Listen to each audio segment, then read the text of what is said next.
सूत्रों ने दावा किया कि ग्रेटर टिपरालैंड की मांग को लेकर टीआईपीआरए मोथा के साथ बातचीत के लिए केंद्र सरकार औपचारिक रूप से सेवानिवृत्त आईपीएस अधिकारी एके मिश्रा के नाम की घोषणा करेगी। सूत्रों ने आगे कहा कि केंद्र अगले सप्ताह त्रिपुरा की क्षेत्रीय पार्टी टिपरा मोथा के साथ वार्ता के लिए वार्ताकार के रूप में एके मिश्रा के नाम की औपचारिक घोषणा करेगा।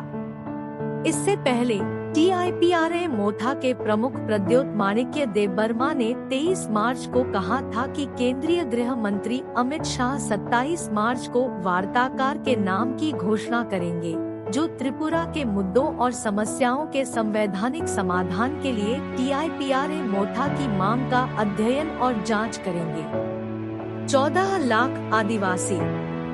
इंडिया टुडे ने से विशेष रूप से बात करते हुए टिपरा मोथा के प्रमुख प्रद्योत माणिक्य देबबर्मा ने कहा कि केंद्रीय मंत्री अमित शाह ने उन्हें फोन किया और पुष्टि की कि 27 मार्च को एक वार्ताकार नियुक्त किया जाएगा जो टिपरालैंड की मांग के मुद्दे को संभालेगा और इसके लिए एक संवैधानिक समाधान की तलाश करेगा,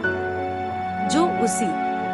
अमित शाह ने मुझे स्पष्ट रूप से आश्वासन दिया कि इस महीने की 27 तारीख तक त्रिपुरा के हमारे स्वदेशी लोगों के लिए संवैधानिक समाधान के संबंध में हमारी बातचीत के लिए एक वार्ताकार की घोषणा की जाएगी। मुझे उम्मीद है कि गृह मंत्री टिपरासा की भावनाओं को समझेंगे और